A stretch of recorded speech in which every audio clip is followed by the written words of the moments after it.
welcome to Women Shaping the Future of Product and AI with Manny Grewal. And in this episode, we are going to talk about leading digital transformation where trust matters most.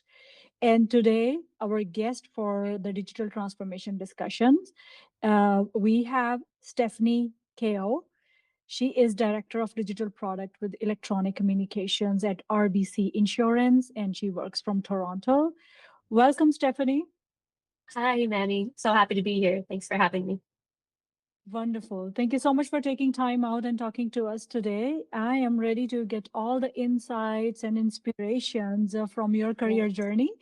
And in this episode, uh, w- uh, we are tackling a massive tension point in modern tech. So, leading the digital transformation with AI, it was before AI, and just in 2 years, we have changed drastically. And now the trust even matters a lot with what we are talking to these tools, what we are feeding in these tools.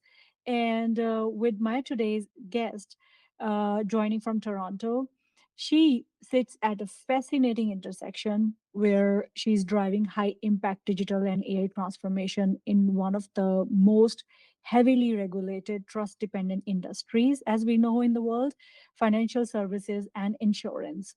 So, Stephanie, without delay, let's get into it. So, before we get into roadmaps, systems, enterprise, anything, let's humanize a little bit and tell us about the leader behind the title. Yeah. Um, Absolutely. So, just in terms of myself and my philosophy of leadership, Yes. yes. Well, in my long tenure, I've definitely had a lot of experiences with good and bad leaders along my journey. And I learned very early on sort of what not to do. I was able to witness and see the firsthand effects of bad leadership and what they had on a team's productivity, the emotional stress, their drive to want to take initiatives. You tend to not really want to go above and beyond for leaders that you don't Mm-hmm. believe in and you don't trust. And I've also had great managers along the way as well. And so it was funny when I put them side by side, and you really see an experience, that sort of stark difference between the good and the bad leaders in there. It's very illuminating. And what was very funny is, like, honestly, the first time that I had a great leader after have only experiencing bad ones, you actually feel quite uncomfortable with kind of how they behave around you. It's the Mm-hmm. strangest phenomenon. It's not like, you don't have to read every email before I send it. What do you mean you don't need 8 check-ins a week anymore? And it's funny, by having a leader who really believes in you and who really trusts you and who genuinely wants to see you grow, and does things intentionally to help you, like, it's pretty incredible. So as I was learning and building out my philosophy for leadership, I was, growing within my career. I also took from my experience within the Muay Thai community. So I've been training Muay Thai for 9 years. I've competed. I teach as well. And the same principles I've been able to apply to both corporate world and my personal life, which is, I've had good teachers, good leaders, bad leaders. And what I figured out that I wanted to do was to be able to work with those and help raise others, help lift them up. I want to celebrate their strengths. And so, and I want to be able to work alongside them through their failures if they have them as well. And so, as a result of all of this, sort of my really leadership philosophy is very much rooted in leading with empathy. You want to build an environment where it is okay to fail. And you want to be able to empower others to be able to see their own strengths specifically as well. Wonderful. Love that. And you put it in such beautifully. It's even important to recognize and differentiate. Often people stay stuck in the situation without realizing it's impacting them mentally, physically, emotionally. And it's important to call out and give it a name. So thank you so much for sharing it. And as we talk about your leadership journey, your philosophy, your working style, let's trace how you got here. Looking back across your career journey, the defining experiences and turning points you had that shaped you as a leader, and how you actually make those tough decisions under the pressure and you reached here. Absolutely. Yes. So as I've explained, I've been through leaders who it was easy to see they were a bit insecure in their own abilities, and unfortunately, it's sort of that spilled through. And so to be able to protect yourself, I guess you learn a little Mhm. early on to be able to manage those sorts of leaders. But when you come across a really great one, just being that sponge, just take everything in, and that's exactly what I did. I found some great leaders. I sat and I listened and I observed how they uh, comported themselves around meetings, how they were with other leaderships, their communication styles and everything. And I sort of just took a lot of those and found what worked best for me from based Mhm. on my philosophy. And what that has allowed me to do is that has given me the confidence in myself. So when I am in those meetings and when I am in those situations, and you have to make the hard decisions, you know that they're coming from a place that is well built. You've got the great Mhm. foundation. You can respond with confidence in that room because you trust your own expertise at that point. Okay. You Mhm. have managers who support you, and therefore you thus support yourself. And so in making the hard decisions, it becomes a little easier because you know that you have a team that will support what you've just decided. You've got additional senior leadership who will support you in what you've decided because you have grounded yourself in the knowledge that this is who I am, this is the kind of leader I am going to Mhm. be, and this is what I am showcasing as well, and just being true. Wonderful, wonderful. Mhm. And that's really insightful to see how the core domains connect with the leadership and how it impact all the humans around it and working together. Now that brings us straight into a core challenge of your space. I was reading on the financial services and the tightrope you take care in the background. So in financial services and insurance, innovation can never outrun trust. You have to move fast to stay competitive, to stay compliant, and you cannot afford to break things when people's financial security and communications are on the line. So as a financial product leader, how do you personally balance that push for speed with maintaining absolute customer confidence? Mhm. No, wonderful question. And I want to start with saying that first and foremost, it's really about building that trust early on. Hmm. And I guess I just want to start with maybe we'll just define kind of what that means and what trust really means. And I'm going to reference Simon Sinek's definition. I think he's brilliant. He's created a brilliant definition of this, and it is he defines trust as a matter of character, sort of rather than competence. Hmm. And how you go about building this, it's about consistency in your daily practices, specifically, particularly when nobody is watching you. Okay. And you want to be creating this psychological safety for all of your peers and your colleagues around you. And most importantly, Hmm. be able to show vulnerability. Because when you look to take a leap to do something innovative at your company, it is, you can never go in easy and say to senior leadership, hey, trust me, it'll be fine. That, that won't fly. It doesn't go Yeah. that way. So the trust really needs to be well established beforehand. So then when you come to your senior leader and start pitching this innovation, despite some discomfort, because let's be honest, every digital transformation, all innovation naturally comes with discomfort. It's change, it's disruption, it's different, but if you built that trust early on with your leaders, they will Hmm. go along with you because you've established that confidence. And from a customer's confidence perspective, Hmm.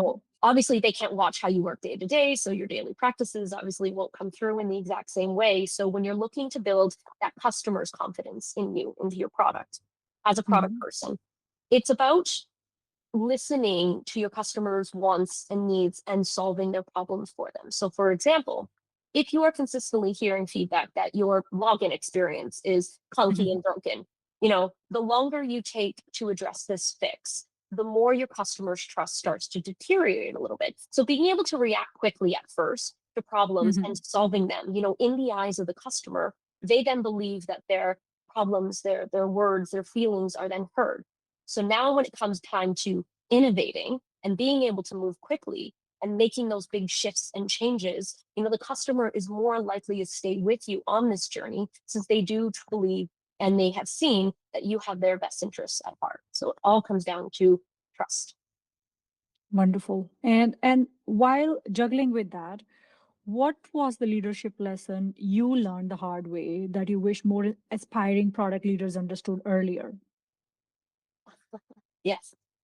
Um, what lesson did I learn the hard way that I want more product leaders to establish earlier? This is going to go about to your team is do not force team bonding. I know this doesn't necessarily have to do with transformation, but don't force your team bonding, please. At my very first company I worked at, our Hmm. director, she would mandate a Friday dance where at 12 o'clock we'd all stand up in our cubicles, find an open space. Someone would have chosen a song. She plays the song, and we're all awkwardly having to dance together. It Hmm. was beyond cringe, but in hindsight, I understand the premise and maybe her intention of what she was trying to do, but the execution was entirely wrong. So Hmm. when you are building that team as a product leader, don't force it. Okay. You need to be open. You should be receptive, listen, and start observing the types of individuals that make up your team. Use this data driven decisions to then Yeah. find activities where a natural and organic bond can then occur instead. How cool. Actually, that is a very good example. Yeah, sometimes leaders do not realize we have introvert team members, we have shy people around, we have not everybody comfortable in the social setup. And sometimes we push them to the boundary where they don't even open up anymore. So, yeah, I think that deserves a call out. Thank you. Yeah. And now, shifting a little bit into bringing people along as we are discussing people here, digital transformation sounds incredible on the executive slide deck, right? But internally, it's so messy. When we begin, it's a blank slate. Not with AI now, but still, it's a blank slate in our brains. It's messy. It disrupts the routines, creates friction, and starts resistance. Sometimes you have navigated a lot of complex environments. So tell me, what have you learned about bringing people along through change? And how do you move an organization from fearing transformation to actively owning it? I've seen your work and I so want to hear it from you. Yes. Well, as much I'm sure you very much know, yeah, every good transformation, it starts with the story. And when your story is Mm. told well, when it's done well, it showcases this big, bright new world that we're going to re-enter into or transform into. Everything's going to be great. And what you're proposing is, as you just mentioned, very exciting for everybody at first. Then some of the reality starts sitting in. So what I've Yeah. learned is that, even from the storytelling perspective, right from the beginning, you really need to be honest about the transformation of things, the good and the bad. So your Mhm. story shouldn't be all rose tinted glasses view only. Here's all the bright side of things. What I have seen from really strong, what I have actually done for my stories as well is you should be calling out what potential problem areas that you are identifying early on. Because what this is going to do in the minds of your leaders as you start to implement, it's like, okay, hold on, she has thought about this. Okay, that means that there are high level plans maybe in place to go start addressing this when it comes up, Mhm. because it's not an if, it is a matter of when. Because let's be honest, there is no perfect implementation, there's no perfect releases. There's always at least one major thing going on. And the leaders have decided to put their trust into you and to your team. And so Mhm. throughout this transformation, once you're in the implementation phase now, I cannot stress this enough that communication is key. And I know you've heard this. I know all your listeners have heard it. Everybody has heard this a million times, but this is how important it is. And and I really can't say it enough that it is much better to over communicate than it is to Mhm. under communicate. You never want to be in a position where leaders don't know what's happening. That level of uncertainty causes anxiety, uneasiness, Yeah. and fear. Those are all opposite feelings you want your leaders to be feeling as you go along this journey. And so, again, everything I'm saying is not revolutionary. It is not new. We've heard this from a variety of leaders. But what I have found in my experience is that, yes, logically out loud, it sounds simple, but sometimes applying it can Mhm. be quite difficult. And be surprised um, how hard it is sometimes, because in the moment, you could have your own insecurities creep up. and a little Yeah. voice in your head saying, don't tell them what's wrong. It's going to look like you're failing. Or an Yeah. imposter syndrome sort of might rear its ugly head and stop you from doing what you know is logically correct, which is to continue the communications. So, I'll reiterate again and again, communication is key, but I also am acknowledging that applying this can be uncomfortable. And Absolutely. Hmm. absolutely, for sure. And then, any transformation journey, it's always going to require that cross collaboration with other teams, right? And this has to do with influence for sure. So I've been in many transformations where I've included every single team within the org Hmm. a few times. And in the most ideal scenarios, you would have created those strong relationships with members of those teams. You would have built that trust, again, coming right back to that in respect. Therefore, when it comes time to influencing behaviors and changes while you're making Hmm. these transformations, it becomes much easier. But we don't always have that ideal scenario. So if in a sense, in a chance that you haven't been able to develop all those relationships, then what I would say is when you're trying to influence these changes, I think Yeah. it's important to be as relatable as possible. Hmm. You check that ego at the door. It's not you trying to impose authority just because you're the one leading this project. You know, the goal is you should be building that new teamwork and camaraderie with that peer who you need to help influence all of the changes that you are trying to push forward with this. Wonderful. That is so important to call out.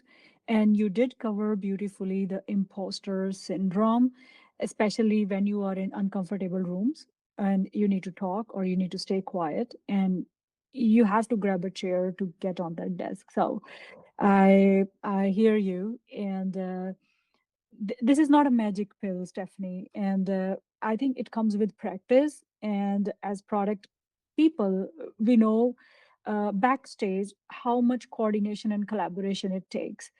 I am not going to ask you, do you know your DevOps? Do you know your legal? Do you know your marketing? Do you know your, obviously, you're a product person and you know from top down where I need to go when I'm stuck.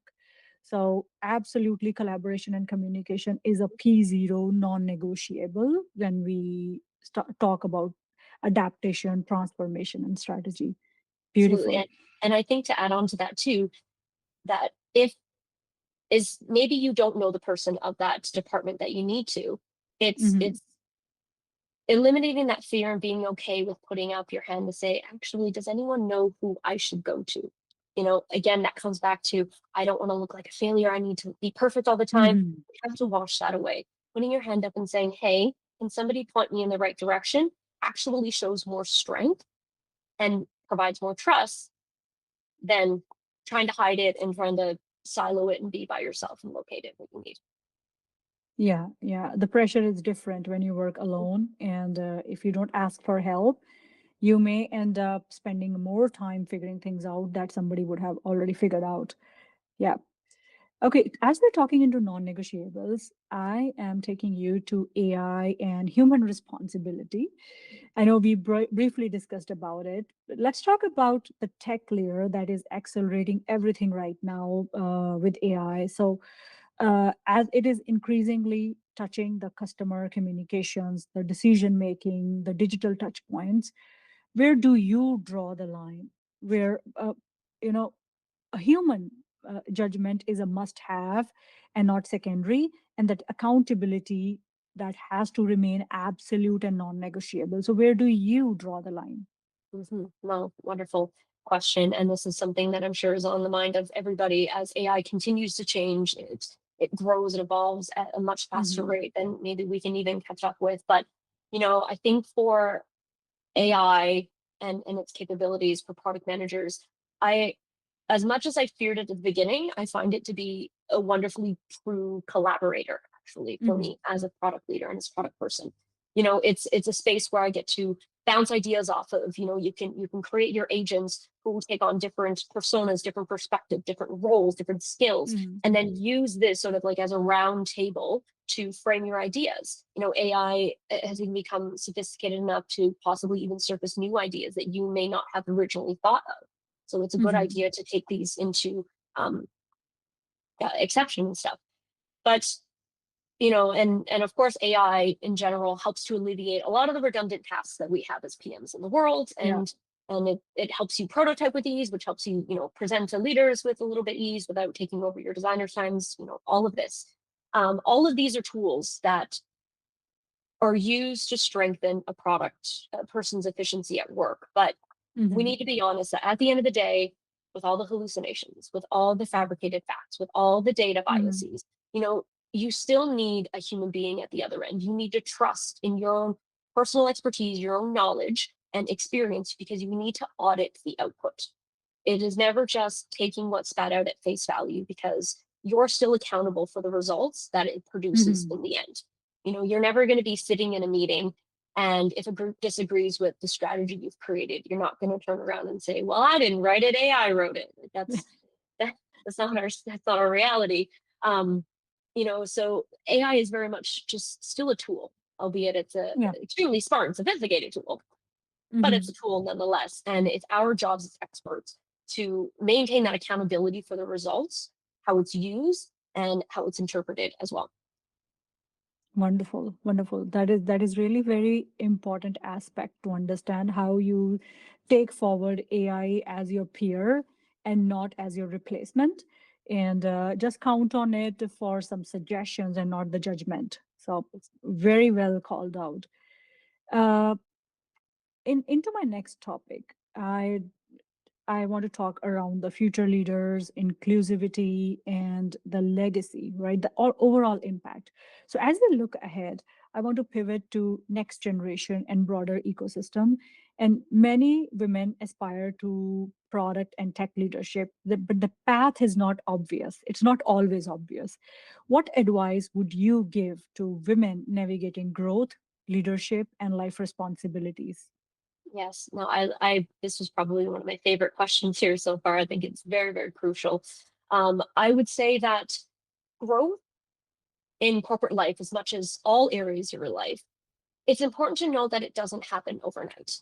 So, as I Hmm. mentioned previously, before I teach and I train Muay Thai, and what I see consistently are people who want the fastest way to become a fighter. Give me the 10 easy steps to be the champion.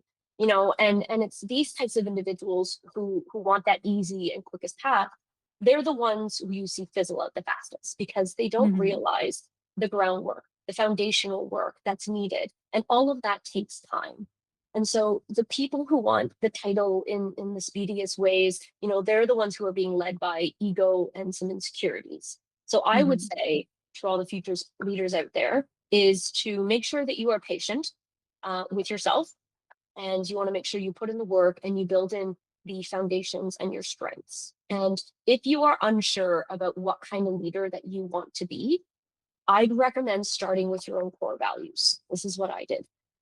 Do you value integrity, honesty, authenticity? These are wonderful values that you can use to anchor when you want to determine what kind of leader that you want to be. And you need to really first start looking inwards and being honest with yourself. Then once you Hmm. have this figured out, hopefully written down somewhere, you then take this to your leader, to your mentor, Yeah.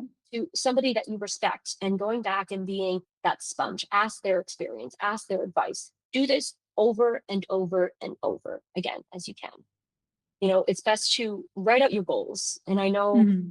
writing goals sometimes can be tedious, sometimes it can feel forced, but find a way to make it true to you. Because if you don't have your goals written down, it's really hard to then build the tangible steps needed to get there. So when you write them down, and then you get to write down what's needed for you to get there, keep revisiting the goals and Hmm. your progress over time. Okay. And just because you wrote them down once doesn't mean they're written in stone. Goals, like people in life, they evolve and they change over time. So again, you got to be honest with that. You have to be okay with that. You have to be able to adapt, to be able to pivot as well. So make sure that they evolve with you as you learn more, as you grow throughout your career. Amazing, amazing. And looking at the big picture with that guidance, if AI is going to shape the next era of society, what do you think we should do as leaders today to ensure women are actively building that future and not just reacting to it? Yes, no, I love that. It's what women leaders need to do. We need to make sure that if you find female folks part of your team, if you find that if they be a little timid or if they're overzealous or if they're anything, you need to make sure that they are still learning this new technology. You know, Hmm. are you on your off time experimenting with Claude? Are you trying to do all this? Because we cannot pretend that AI is not going to be part of our future, Hmm. and we need to make sure that as we're building new female leaders, that they again continue to have that knowledge. Do they understand LLMs? Do they understand what's behind and what goes into actually building AI agents, AI capabilities, AI tools? Because in making sure that they are getting this education, be it via work learnings or sending them articles offline and making sure they're reading, you are then setting them up to have that confidence when they then Hmm. become leaders and they can then speak with proper knowledge, the right authority, the right conviction, because we have made sure that they're learning what needs to be learned as we move into this whole brand new era. That's really important, and thanks for sharing that insight. And I do have one follow up around that. If a if a little you or any other little girl is watching this episode right now and wondering if she belongs in STEM or AI or leadership, what do you tell her? Yes, yes, more, please, please. I am very happily seeing a big shift in the gender ratios on different teams. I am so thankful now to be part of a team that has more female leaders than males. Not say males are not capable; they're very, very capable.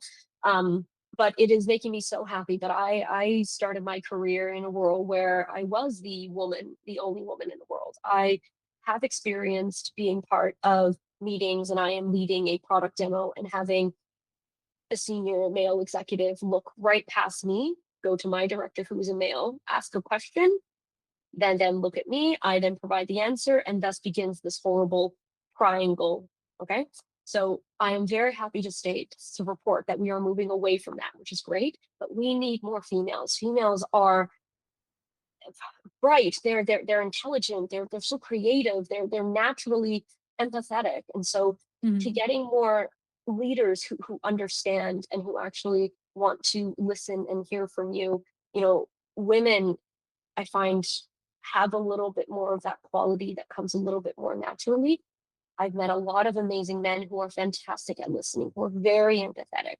But I have heard from them that, that soft skill took a little bit more work. And that is great. And I love that they're putting in that work. But when Yep. we get more of a shift of women coming in and feeling more empowered, there will be in the next generation gone of the days where you have that misrepresentation in the rooms, whether it's tech, whether it's executive, whether it's, Yeah. anything.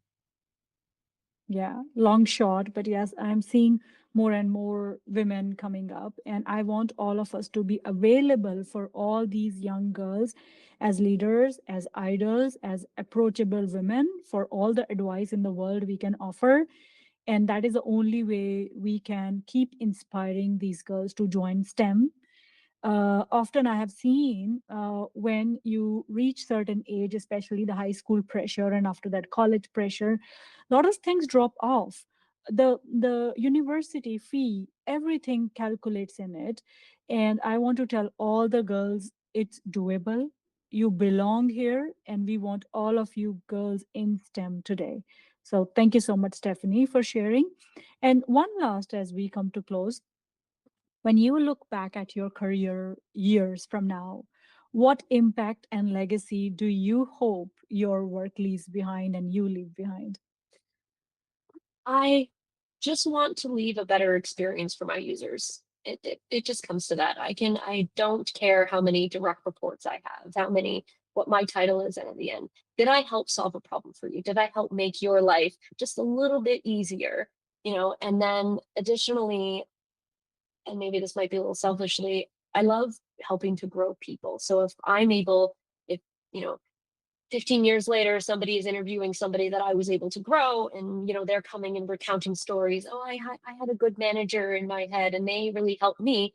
If I get to live on with that kind of legacy in somebody's memory, in their experiences, I think would just be amazing. That would allow me let me live on forever, I guess, in my own way. Beautiful, Mhm. beautiful. Thank you so much. And I just want to close this episode with saying transformation is not just about modernizing the tech stacks. It's about protecting the trust, empowering the people along with, and holding the line on what matters. So, Stephanie, thank you so much for sharing your journey, your clarity, and your leadership blueprint with us today. Truly appreciate. And where do people can find you? Yes. Feel free to find me on LinkedIn. I am available. As she mentioned, I am Stephanie Kao. I'm also based out of Toronto. Feel free to reach out. I am happy to have any coffees, any connects, hear your story, tell my story again. Just happy for it all. Wonderful. And to our listeners and viewers, if this conversation resonated with you, do hit subscribe on the video and head over to the my Substack on product management with Manny. You can find a lot of foundational AI value for free. I am building in public. You don't have to pay anything, just subscribe and share and support, where we break down daily AI workflows, product operating systems, and leadership playbooks. And I will bring more leadership insights from Stephanie as we grow on this journey. So, thank you so much, everybody, for watching the episode.